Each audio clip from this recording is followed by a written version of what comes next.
So good evening. Excuse me while I find something here. We are going to do chanting tonight. This is our Thursday evening workshop. And we invite you to join at home if you are online. And going to focus on chanting. So we'll start with the Heart Sutra that we're all familiar with. We're going to ask the folks in the setting here to sit facing in as usual during the Heart Sutra that we'll chant in the normal way. And then we're going to sit facing the wall. We will go through the Prajna Paramita, which is the Japanese version of the sutra. And I have a paraphrase for both the Heart Sutra and the first sermon, the Heart Sutra that I would like to read to you while you are reading the Heart Sutra as we usually chant it. So that would be in the discussion period. So let's begin as usual. Full drums and gongs. If you're having a little trouble understanding my voice, it's because we're on the Kodak microphone to pick up the tonality of the instruments.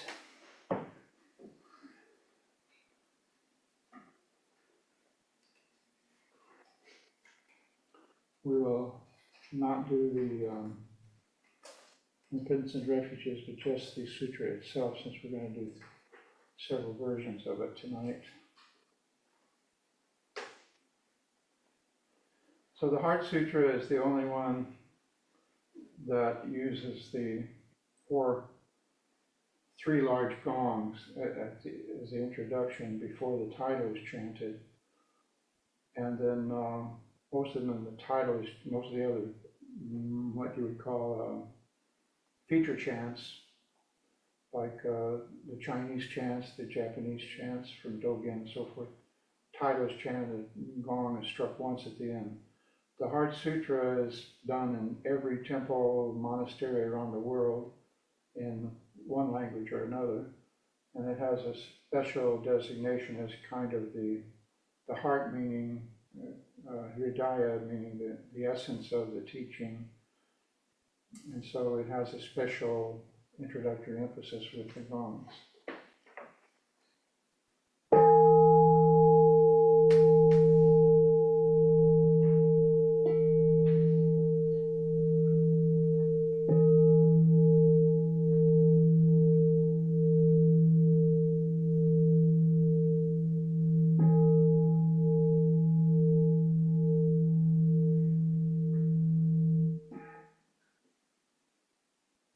Great Heart of Perfect Wisdom Sutra. All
some of the terms that are not translated from the Sanskrit, such as prajnaparamita, means roughly perfecting of wisdom.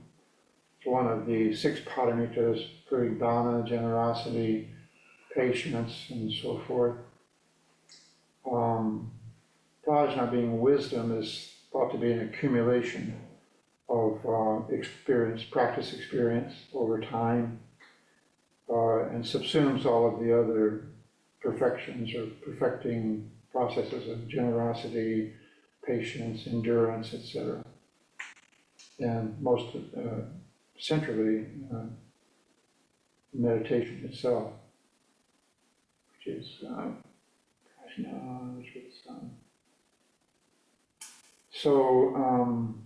gate gate paragate parasamgate bodhisvaha is a mantram,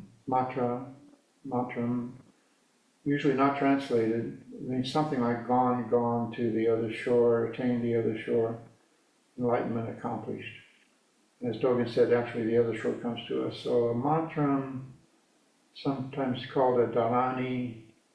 A dharani is like a vessel, container, has the power to transport us. So it's like a spell, kind of like a spell. Dogen translate Hanyahara Mitsu, the second chapter in Shobogenzo, is Dogen's interpretation, translation of the Heart Sutra. And he used the term spell. So in my paraphrase, as you will hear later, I've taken out all of the jargon, including English versions like samadhi is a Sanskrit word that we use a lot. Part of the paraphrasing activity is to try to say this in your own words. And Sanskrit, is not my language, not our language. So what does it mean in English, basically, or what it means in plain English? What is it trying to say? So I thought I would ask you that question. Getting ready to do this in the Sino-Japanese, where we'll turn and sit facing the wall. I want you to experience what this is like to chant yourself while you're doing meditation in your own private practice. It's a good idea. It helps you. So I just wanted to ask you, what's your interpretation of, or if you have any question about any part of this, what kind of question or comment do you have? What do you think this is about? What's it trying to say overall? Or anybody? Hey, Cyrus. Hello. Hello. I think we take this for granted. We kind of chant it and then we don't think about what it means. And as Matsuoka said, the chanting is the meaning of the chanting. So it doesn't matter if you understand the words or not. It does have a concrete effect. But I think it's important to try to figure out what is this trying to say. I think of the Heart Sutra as the antidote to all concepts. It just destroys all, any idea you might have, it's going to destroy it. Yeah. I see that as his purpose. Yeah. Our testament to emptiness is sometimes called form being that conceptual world in which we live, emptiness being that world, the reality of that world, is impermanent, changing, ever changing, and so forth. So in that sense, I think, this is sort of refuting all of the ideas you might have about reality, right? Anybody else? So isn't the Heart Sutra a deep text also, so that if you know all the words, they make some sense of nirvana and nothingness is something, and something is nothing. But then The maybe when you meditate on it, the non-duality of the expressions. Yeah, well, if you, let's say 10 years later you read it, maybe the interpretation will change to a deeper meaning. And then after 20 years it will be even deeper. That's, I don't know, But that's kind of what I thought about the Heart Sutra, that there's a lot of stuff buried in there, even if you think you know everything, maybe there's some hidden parts that you don't understand.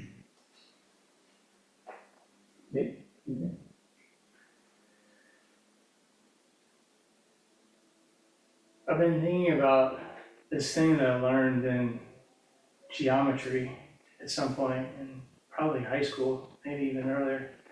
But it's called an asymptote. And an asymptote is where two lines come together in an increasing closeness, but they never touch, in increasing closeness into infinity.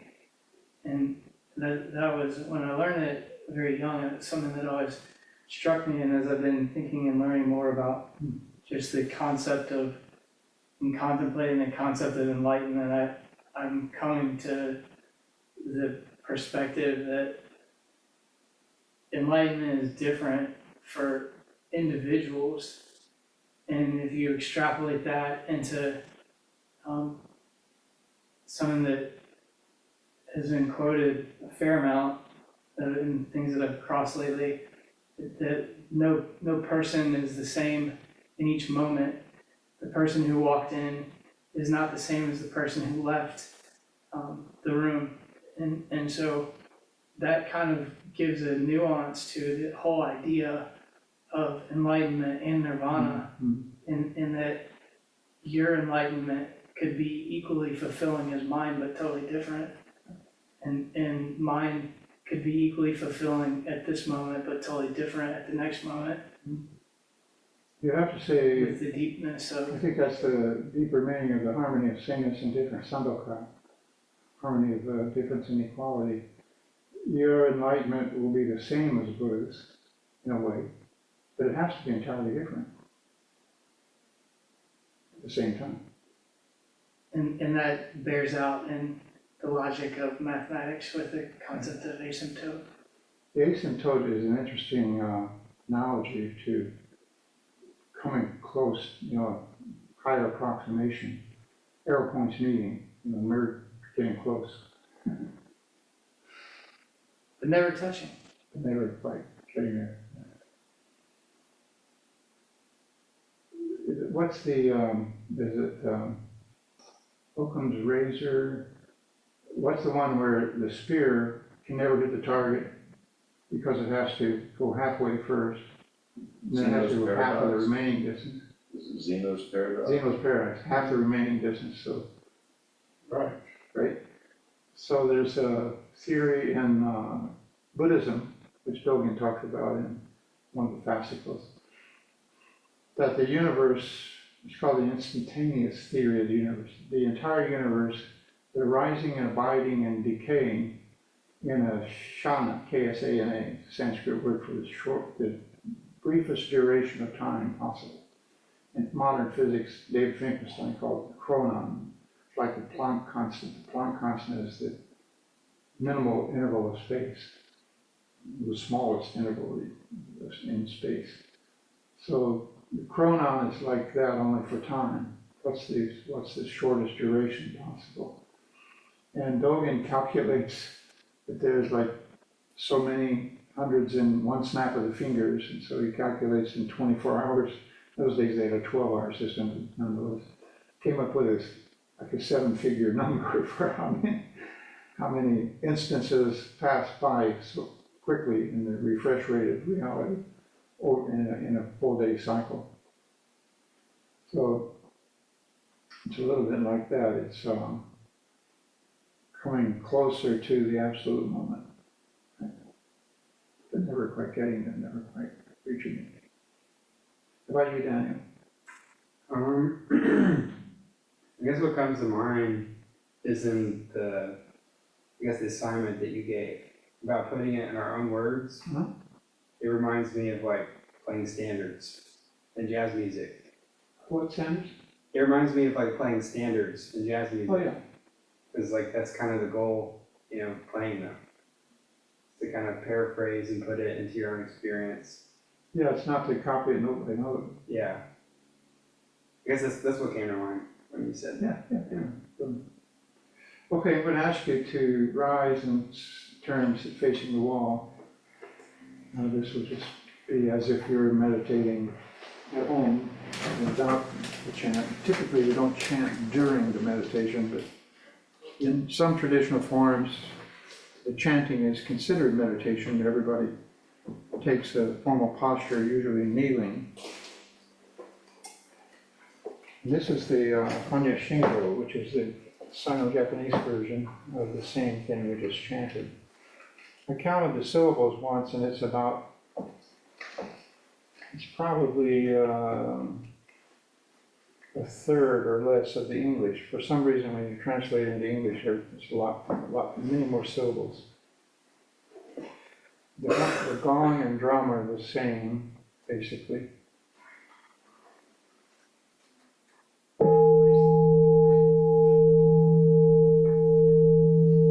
In this case, you will not be chanting along, so I prefer that you can look at the manual if you like, but you might want to just fixed gaze meditation as usual. Just let the sound go in one ear and out the other. Which one is this? This is the Hanya Shingo. Should be second in the book, but it's probably better if you don't look at the page. It's up to you. Mako Hanya Haramita Shingo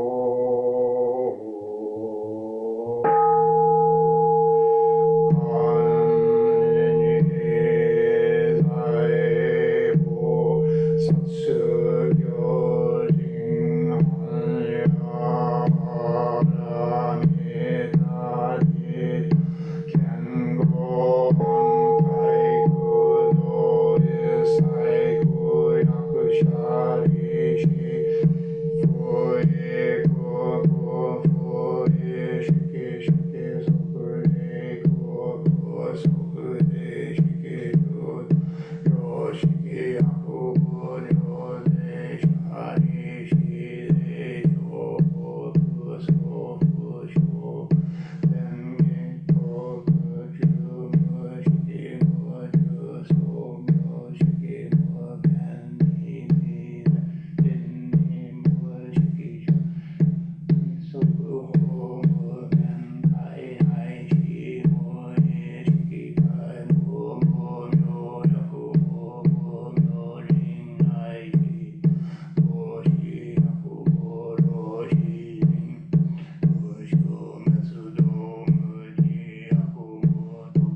You may have noticed that I cannot chant every syllable.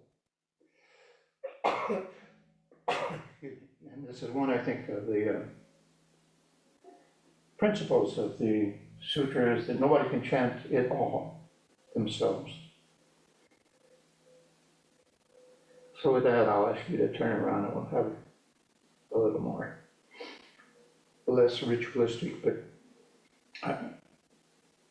give me your reactions to that. My reactions you may have had. I find it powerful. I'm not in the best voice right now. It's not powerful for you. But,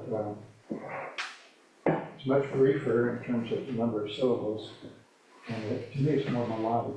You may have noticed when the pitch dropped, as I was going through it, what happens is, you start out.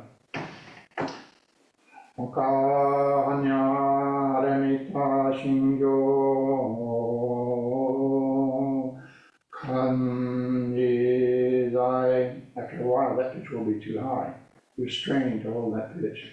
So if you come to a change in the verse, going to the next stanza, if you let your voice drop to the next third down, pitch down, like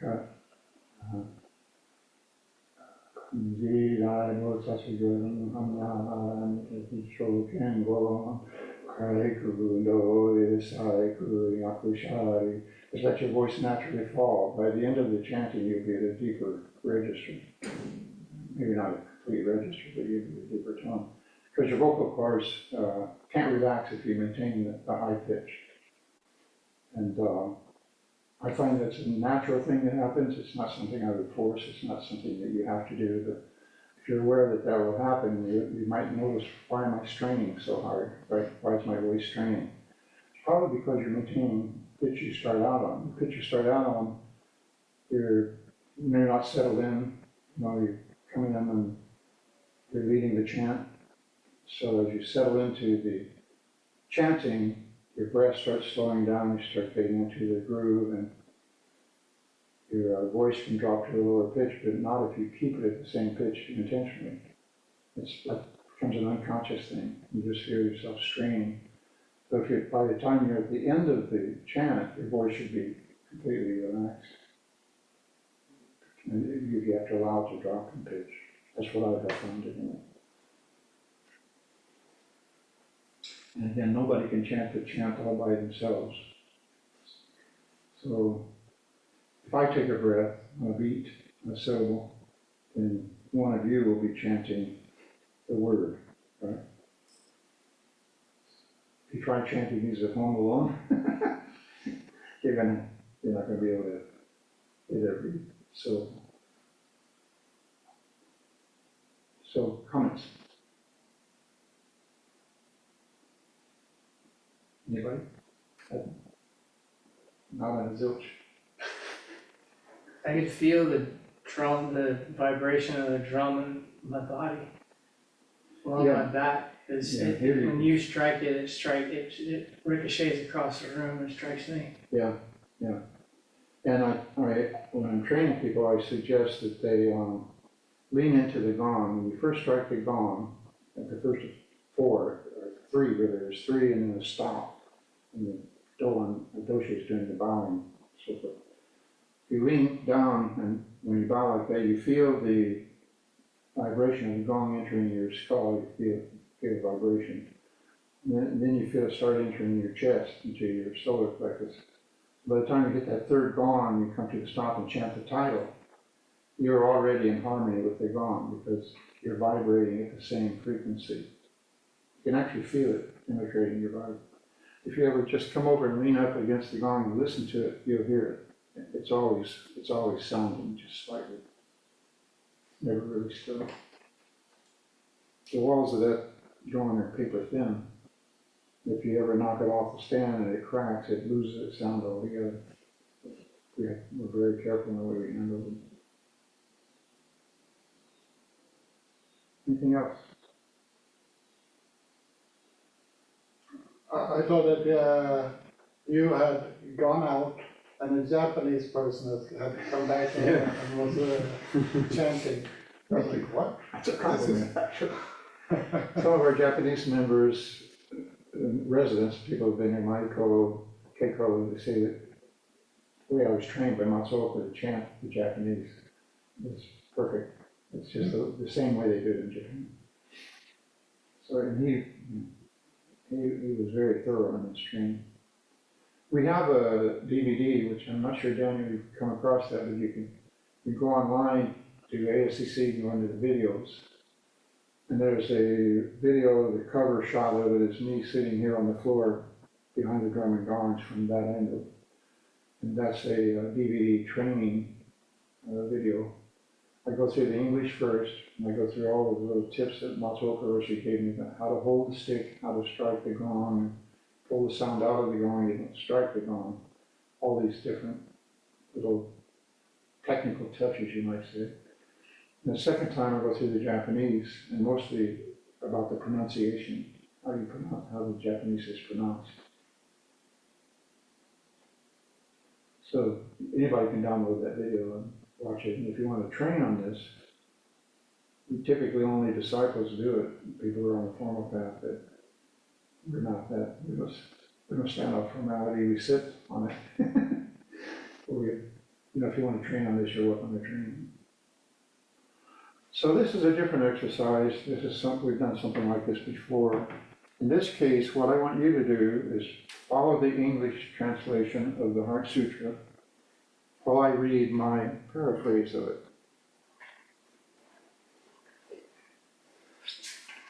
Now, I won't need your glasses because I can enlarge the type as large as I want.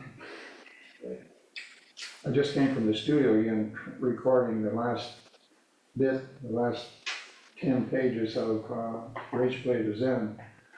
And we got through 5 of them, but there was a guy in the parking lot across the driveway from the studio in Ponce, and he was doing remote detailing cars, so he has this big generator running. And he's yelling on top of over the generator to people. And that was coming through, so we had to quit. We'll finish it tomorrow. But there, I just bring my laptop in and put it on the table, and I just bring it up to the size I need to read. And I did have my glasses. Okay, so the title, Essential Teaching of Perfecting Wisdom. When any and all awakening, this time let's turn on the other mic.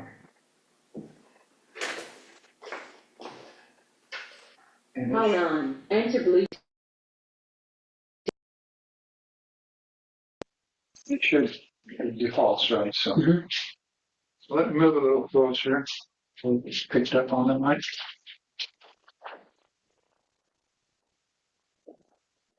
So what we're doing now is reading my paraphrasing of the Heart Sutra, and it's subject to revision. When you go through them again and again, you begin to see clunky phrases and that kind of thing, where you could say this better a different way, it would be closer to what you feel the true content or the meaning is, what they were trying, this is trying to get across. Background on this version of the Heart Sutra was, according to Red Pine or Bill Porter, who's a famous translator and writer, translated Chinese poetry amongst other things, and wrote a book on the Heart Sutra. He came here and previewed it with us when he was writing it. And one of the things he says in there is that this was published around 900 in China. So that would be 100 years after Toza founded Soto Zen in China. It was around 800. And the reason is that the teaching had gone off the rails again, or the direction had gone off the rails again into erudition, scholarship.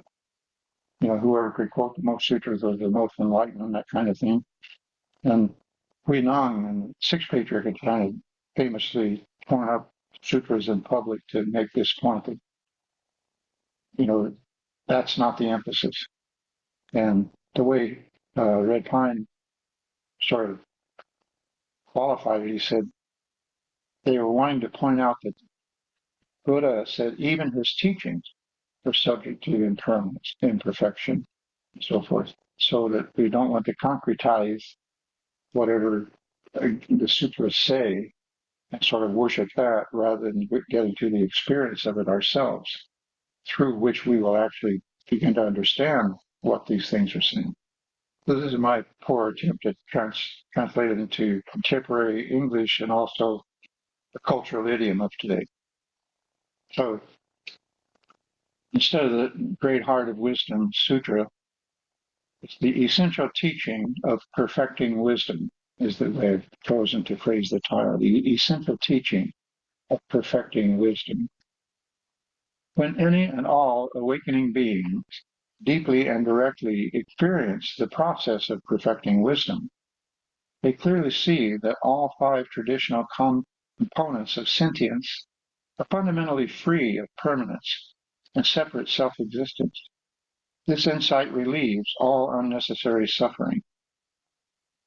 Respected seekers of the truth know that the apparent form of our world is not separate from its impermanence.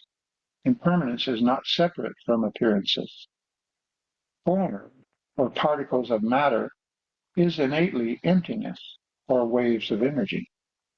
Conversely, emptiness is innately form.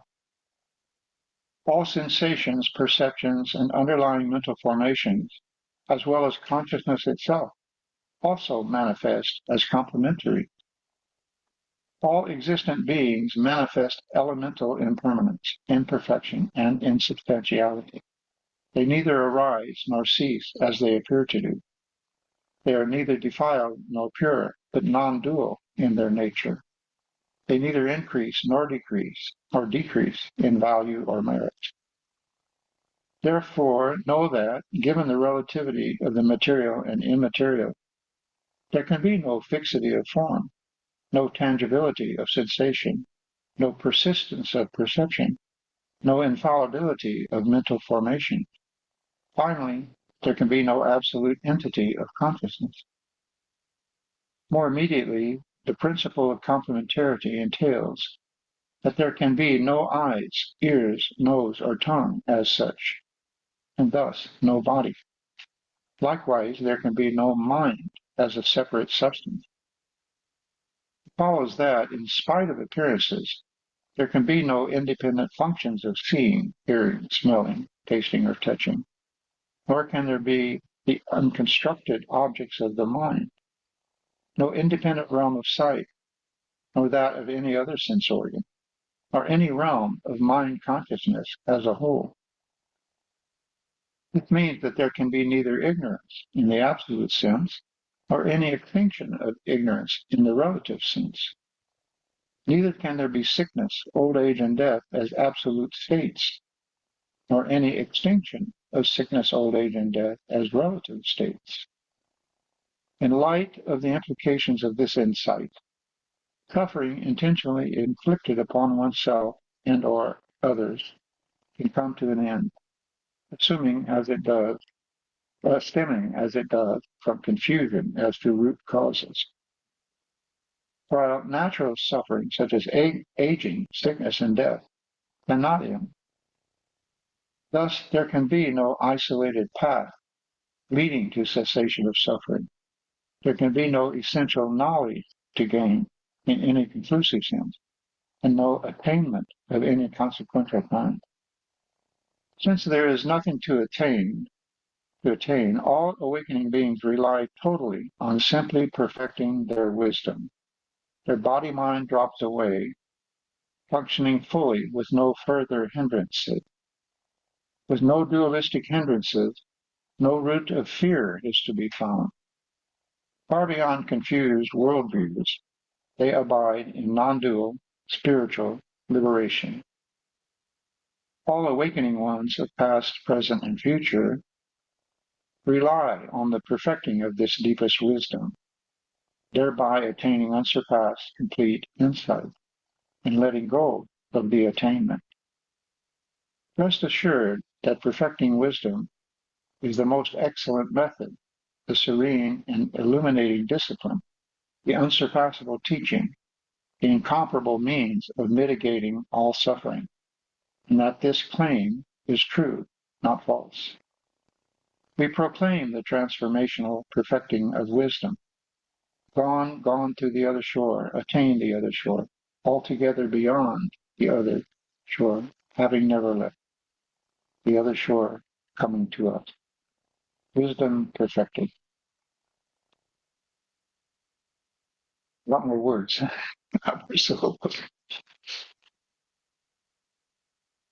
So I encourage you to do the same. Pick a small verse that you like and see if you can paraphrase it. So any questions about that, I'll keep it open if you have any. Repeat anything about it.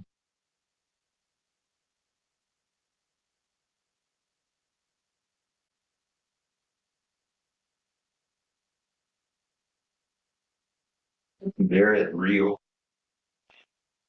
We transfer the merit at the end, and I think one way of thinking of that is we don't want anybody too soon. We think we're actually gaining merit by doing this, right? Well, no, we transfer, or we even name people who are sick or who have passed or have died, and say the merit of today's service is dedicated to the memory of, or to the well-being of, or recovery of, and so forth. Some places they have a long list of names of members that they recite each time. So I think merit is like compassion. It either is or it isn't. If it is, it cannot be increased. So here it says in the original translation is does not increase, does not decrease. I think this is a fundamental statement of the finite universe. You can't really add to or take away from it according to physics. So I think it's that way here. Our practice does not increase our merit. Our practice does not decrease our delusion.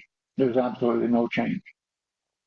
And so if we think we have a gaining idea, we're gaining something by doing this practice, we think we're gaining merit, we're confused. But that doesn't mean you can't wake up to the merit that is already innate, or the merit that's already inherent in existence. I think that's the way I think of compassion. Compassion already exists if it exists, and we are the recipient of passion of the universe just to allow us to exist, to be conscious of so forth. If you have that kind of compassion, you have all the compassion there is. And so you have plenty of compassion to share with someone else. But compassion is not, in a sense, transactional. It's more like merit is the same kind of thing. You either have it or you don't. And you don't do anything to earn it. You don't gain it. Uh, it doesn't increase. It doesn't decrease. It's a zero sum. Make sense? It can only exist when it's being transferred. It exists conceptually, and you have to ask yourself, does it exist in reality? And if so, what is its nature? What is meritorious about existence? I think it's the ability to be conscious, the ability to wake up. Longevity, I think, has no value other than a better chance to wake up.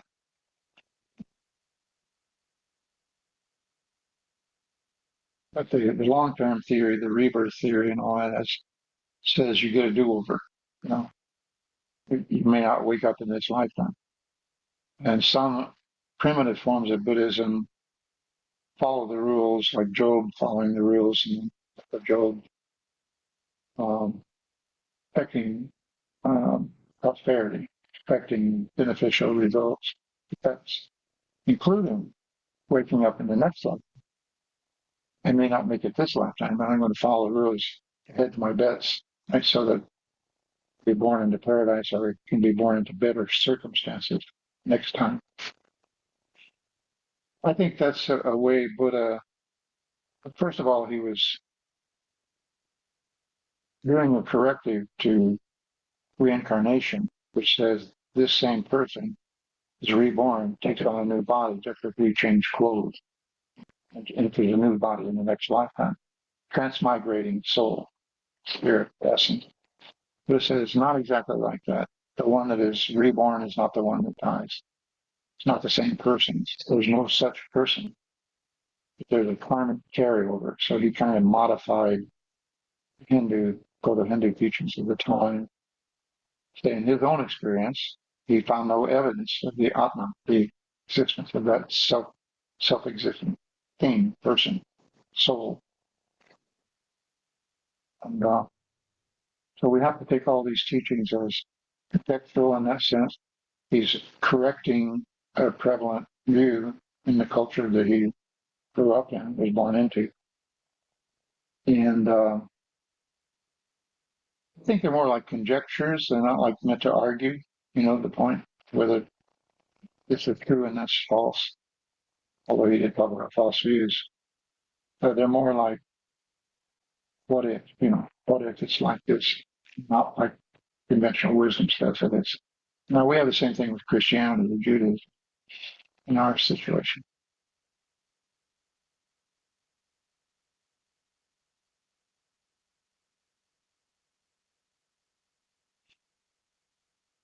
All religions of the world seem to consider life a test of some sort that you have to pass. So to that degree, they all emphasize process. But Buddhism, I think, puts process right up front. You know, what we do when we do meditation, we're engaging in a process. And you can think of it as deconditioning, think of it as rebooting, you can think of it as sensory adaptation or reverse adaptation, however you want to think of it. But there's a natural process of returning to where we came from, getting back to normal. Conceptually, there's kind of a lot of parallels in that to different prayer within the Episcopal Church. Yeah, centering prayer is very similar to. And I guess all Protestant Christianity, for that matter. They all had a meditation tradition at one time that sort of fell aside. I've done a lot of interfaith work, and a lot of the ministers and priests and imams and so forth, they're interested in learning meditation, probably so they can include it in their program. Because at one time they didn't have it. Some of the fundamental sects are returning to meditation and chanting, some of the things that are somewhat intrinsic to protocols in Buddhism. Can you review the form versus emptiness first? Form versus emptiness first. The verse from here, the paraphrase of form versus emptiness. I guess Yeah. I still struggle with the concept of emptiness. I've heard it explained and with spin from several different directions, and sometimes it takes, and sometimes it doesn't. It still is very abstract. I like to use the word innately. Form is innately emptiness. Emptiness innately, because innate means this is innately this. They're not equal. Can't put them on opposite sides of an equation. They can't be separated from the beginning. And as Okamoto would say, when you say form or appearance, you're already saying emptiness. Form is what we're familiar with. Form is what we recognize. Form is what we think is real. Is that always true, or is it learned throughout your life? I think it's learned, but it's also implied that it's built into the 12-fold chain, the very formation of your consciousness as a fetus in the womb. It includes contact and includes apprehension of form. And we come to experience what we call form, reality or appearance, the way it appears.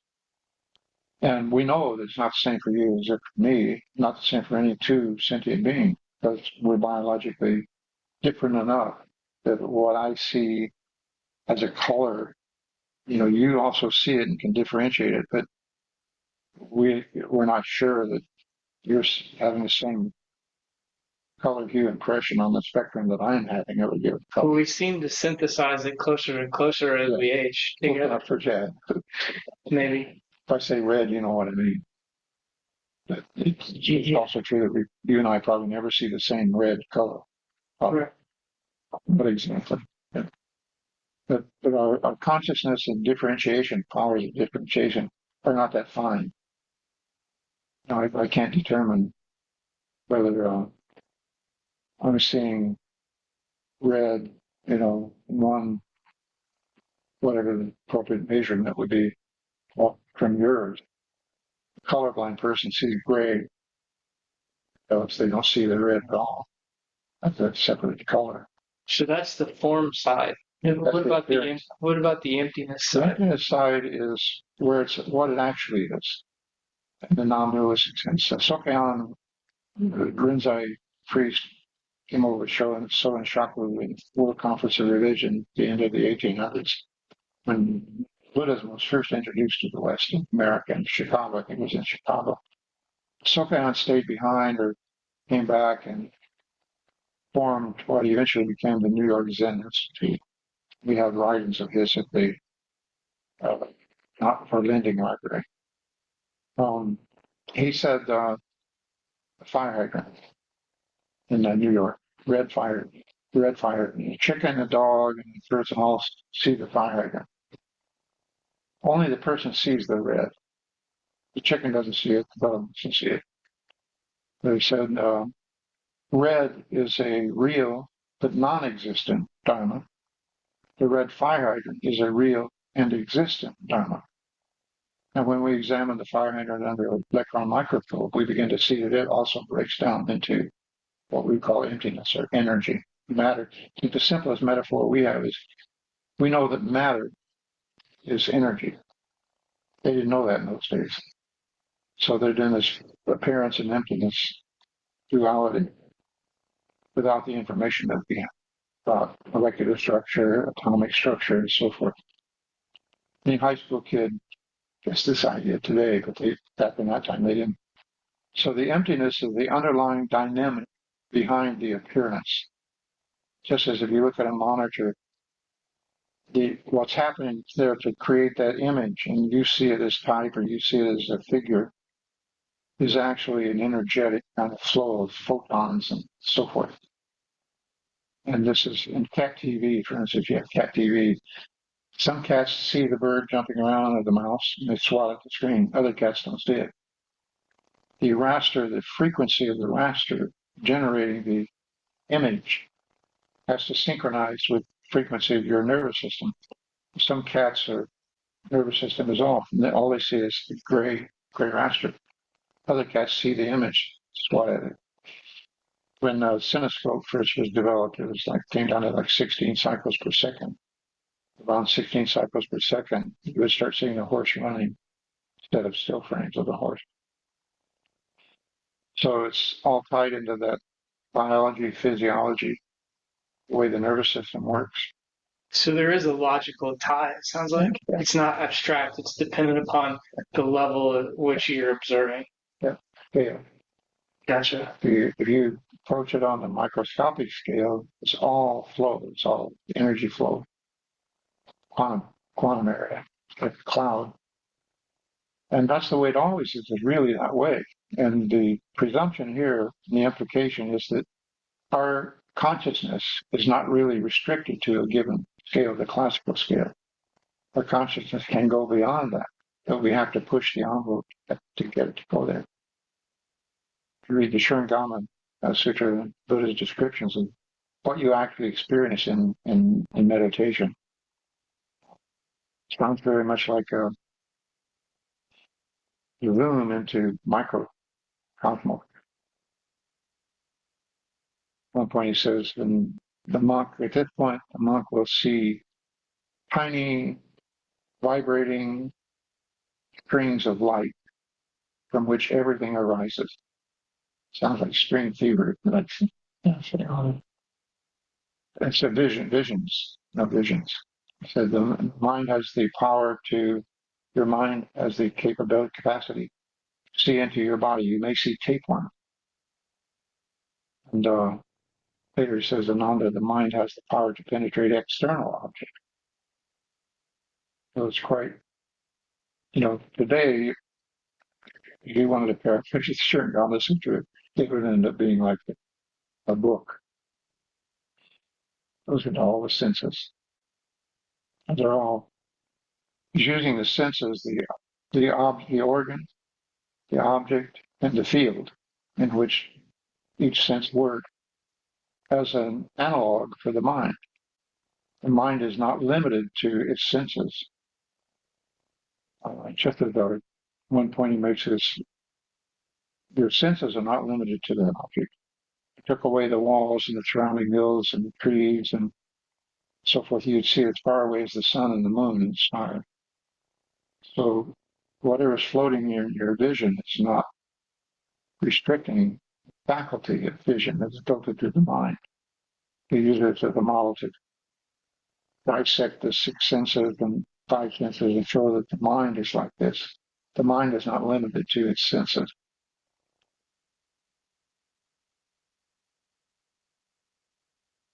So emptiness can be understood that way. The simplest metaphor is it's the energy underlying the matter, the appearance of matter is delusional to that degree. There's particle decay going on constantly. Everything is eroding, everything is changing. Eventually, the house will fall down eventually. Keep propping it up. But I think that's the simplest metaphor going on. But if you think of the oceanic awareness of the infant in the crib, as Freud described it, your mind is like that. Your mind starts out, it's a very much energy flow of sensory data coming in. You can't sort it out. You can't figure out what it is, like a psychedelic experience. Gradually, you individuate in the crib and you learn to separate yourself out from the crib. Start to recognize yourself as a separate entity. Separate yourself from mom. Separate mom from the background. So that's all called individuation. And kind of the fall from grace in Buddhism is we take that to be the reality. We forget the rest of the story. But from the beginning, it's not really separated.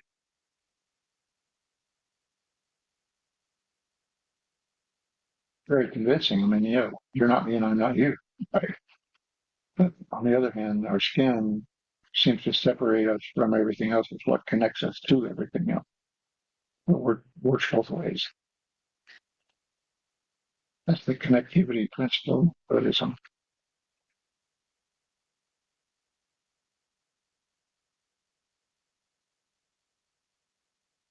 Oh, anything else, Ian?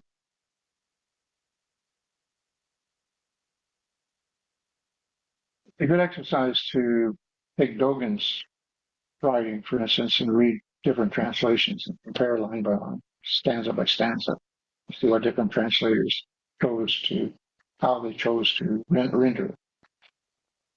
And what we did there was, if you look at the English translation that we chant, the consensus translation that we use, and you listen to my interpretation of it, you see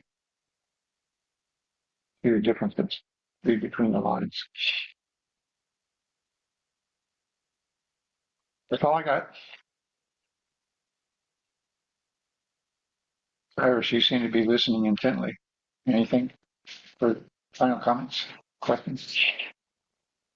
Well, I think it's amazing that so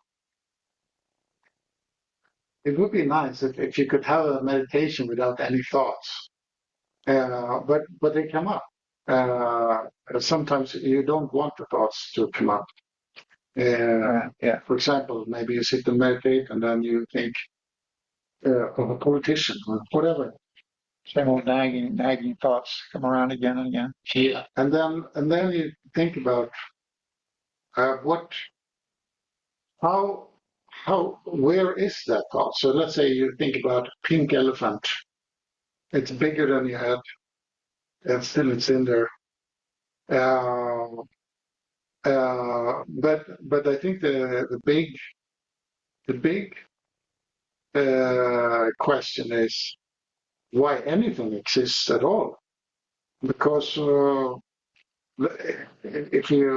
if there is somebody who created the universe, or if it's not somebody who created the universe, Right. it would be easier to not create anything at all. Yeah. Just a single atom. Why does it exist? Yeah. We don't answer the why question. We don't deal with the why question. In my first book, I make the point that that's philosophy or religion, you know. Oh, And when you answer the why question with a who answer, that's theism. Right? God's will, no letter. yeah. Science asks the how questions. How do things Right. work? How do they get to be the way they are? How can we fix it? How can we control it? You know? Zen asks the what question. What is this really? Huineng, when they first met his successor, who became his successor later, he asked him where from, and he said, one of the mountain he had been practicing and kind of thing, and the way they taught Zen there kind of hit me. Huineng says, what is it that thus comes? Meaning, what is it coming to me? Or what is this? And then monk couldn't answer. Monk couldn't answer. So the story goes, he practiced with him for 8 years.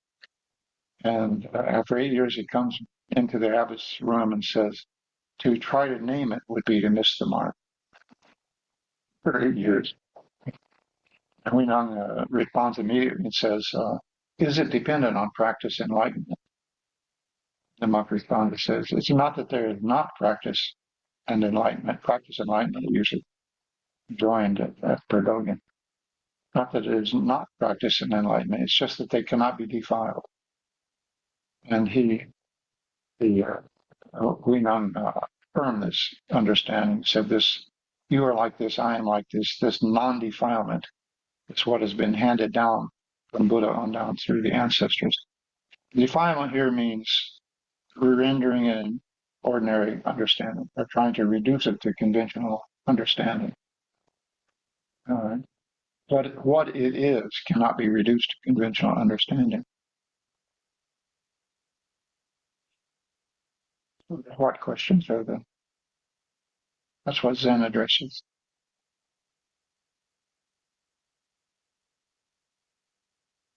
Daniel, anything? Nate, anything else? Is that if what it is cannot be reduced to conventional understanding, does that remove the utility of a conventional understanding? Is there a Not at conventional all. understanding separate and apart? Of course, look at the control we have over the world. One of the Chinese poems says, existing phenomenally like box and cover joining, according with principle like arrow points meeting.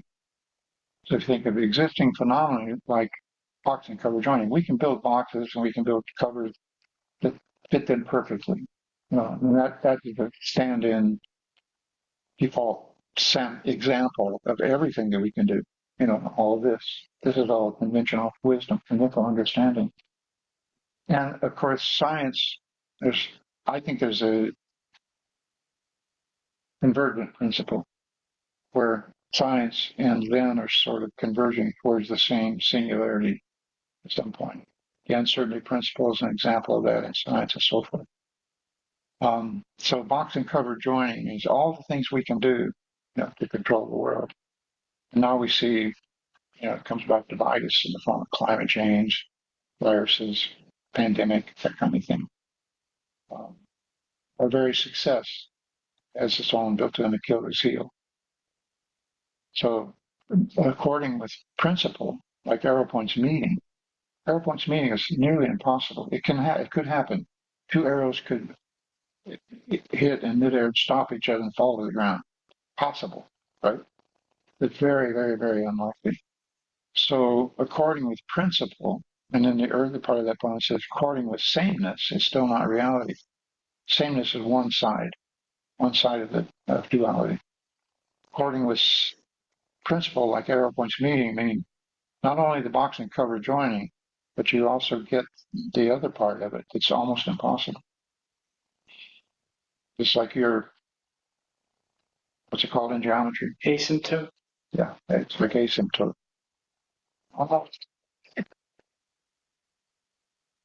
So the principle of grasping this principle is Bodhidharma said, you don't have to do Zazen. All you have to do is grasp the vital principle. And for most of it, it takes a lot of Zazen to grasp the vital principle. You have to get rid of all the dualistic crap, which we'll get back. But the faith is that you can penetrate to this truth on your own. You don't need no stinking teachers. You don't need, it's not a conceptual thing. It's something you are already experiencing. You're already experiencing the truth. And your meditation can't reveal anything that isn't already true. So the question is basically how far can the meditation go to get to the bottom of things?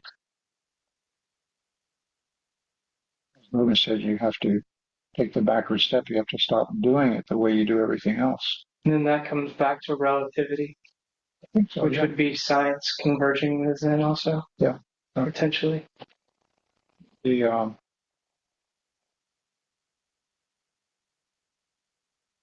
So it's the same thing, just said a different way. Yeah. They're all the disciplines. Yeah. One of the poems you actually have the term relativity, understanding the relativity of these two, meaning form and empties, for instance. Understanding of relativity of these two, we are released from all entanglements.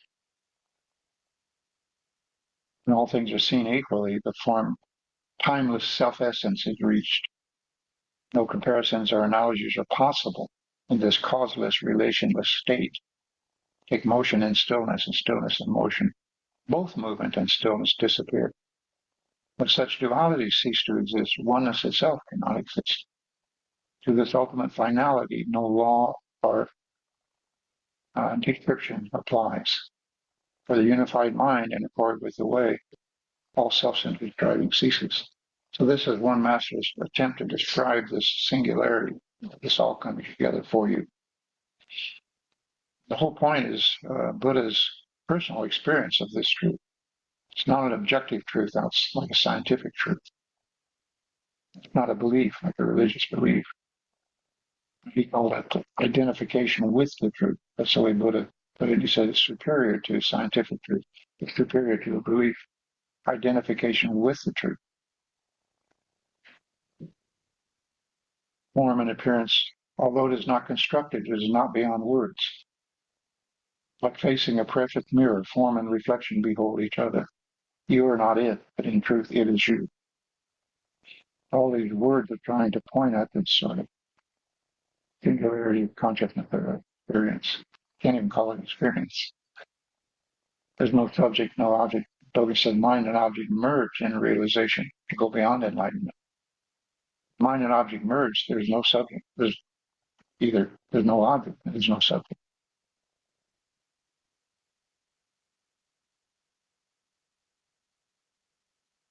One of them says,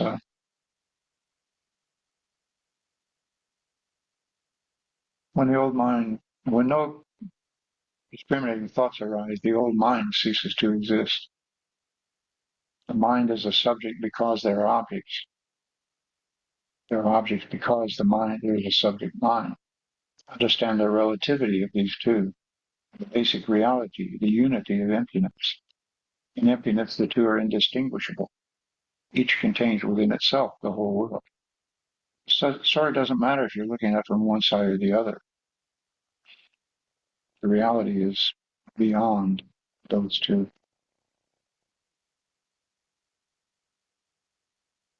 Very difficult to know. Words are dualistic. Okay, I'm shutting up.